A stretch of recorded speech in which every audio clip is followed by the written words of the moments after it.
আসসালামু আলাইকুম। Hello everyone, আপনারা সবাই কেমন আছেন? আলহামদুলিল্লাহ, আপনাদের দোয়ায় আমিও অনেক ভালো আছি। তবে কাজ শেষ করতে পারতেছি না। ওই যে বাসা থেকে আসছি, 1 মাসের কাজ 4 মাস লেগে গেল, তবুও কাজ শেষ হচ্ছে না। তাই ব্যস্ততার কারণে রান্নার ভিডিও ভালো মতো দিতে পারতেছি না, সময় করে উঠতে পারি না। সারাদিন এটা ওটা কাজ লেগেই থাকে।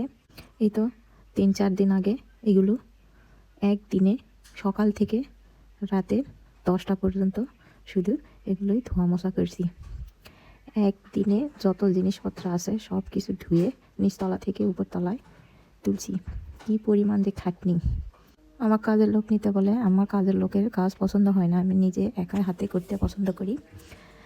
পুরা বাড়ির যত কিছু আসছিল সব কিছু ধুয়ে মুছে উপরে ঘরে তুলে রাখছি। এগুলো কাজ শেষ হলে শান্তি হবে।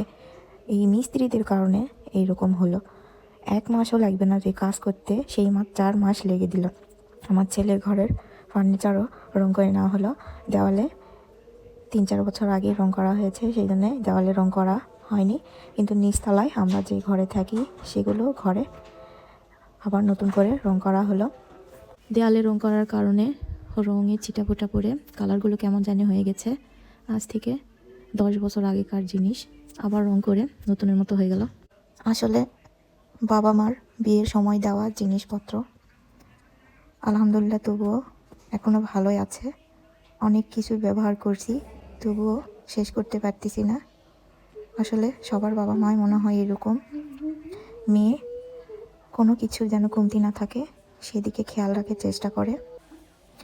সকাল থেকে রাত পর্যন্ত কয়েকদিন ধরে সব জিনিস একবারে ধুয়ে মুছে নিচতলা থেকে উপরতলায় তুলে রেখে আসলাম। আমার যত জিনিসপত্র আছে আমি সব কিছু ধুয়ে মুছে রেডি করছি। শাশুড়িগুলো করতে চাইলাম, করতে দিল না। এই যে পরের দিন আবার শাশুড়ির জিনিসপত্র শাশুড়ি ধুয়ে মুছে রেডি করছে। শাশুড়ি বলল, তোরগুলো তো তুই করেছিস, আমারগুলো আমি করি। আর কত করবি, এখন তো আমার শরীর ভালো আছে, আমি করি। আলহামদুলিল্লাহ, আমার শ্বশুর শাশুড়ি অনেক ভালো। তাদের ঘরের জিনিসপত্র ধুয়ে মুছে রেডি করলো।